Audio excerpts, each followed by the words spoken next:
السلام علیکم ورحمۃ اللہ وبرکاتہ۔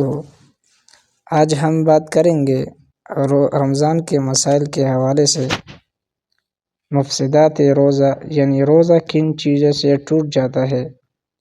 یہ مسائل ہر مسلمان کو جاننا بہت ضروری ہے۔ اس میں ایک نمبر ہے جان بوجھ کر کھانا یا پینا۔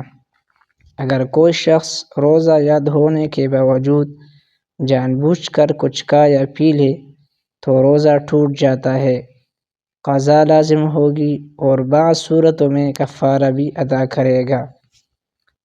دو نمبر اس میں ہے جماع کرنا، یعنی میاں بیوی کا تعلق۔ روزے کی حالت میں میاں بیوی کا تعلق قائم کرنے سے روزہ ٹوٹ جاتا ہے، اس پر قضا اور کفارہ دونوں لازم ہوگی۔ تین نمبر ہے جان بوجھ کر کے کرنا۔ اگر کوئی جان بوجھ کر کے کرے منہ بھر کے تو روزہ ٹوٹ جاتا ہے، لیکن اگر خود بخود کے آ جائے تو روزہ نہیں ٹوٹتا۔ اس میں چار نمبر ہے حیض یا نفاس کا آنا۔ اگر عورت کے روزے کے دوران حیض یا نفاس شروع ہو جائے تو روزہ ٹوٹ جاتا ہے، بعد میں قضا رکھنی ہوگی۔ پانچ نمبر ہے منی کا جان بوجھ کر خارج کرنا۔ اگر کسی نے جان بوجھ کر شہوت کے ساتھ منی خارج کی تو روزہ ٹوٹ جاتا ہے، لیکن اگر احتلام یعنی نیند میں خود بخود ہو جائے تو روزہ نہیں ٹوٹتا۔ چھ نمبر ہے دانتوں کے درمیان چیز نکل لینا۔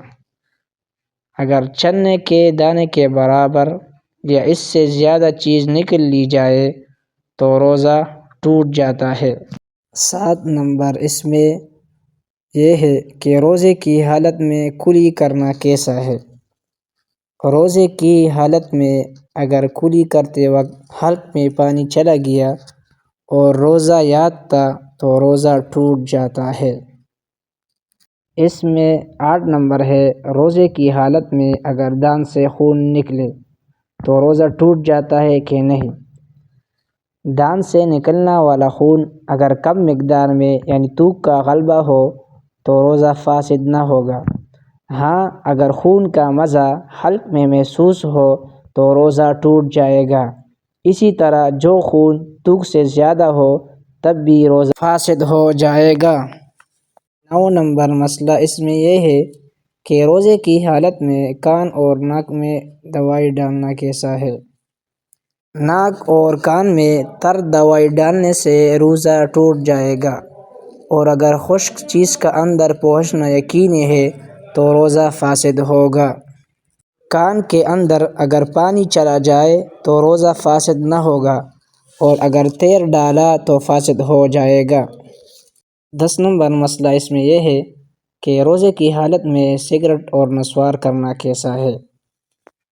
روزے کی حالت میں سگریٹ پینے سے روزہ ٹوٹ جاتا ہے، اور اگر سوتے وقت منہ میں نسوار لے کر سوئے اور صبح تک منہ میں نسوار رہا تو روزہ ٹوٹ جاتا ہے۔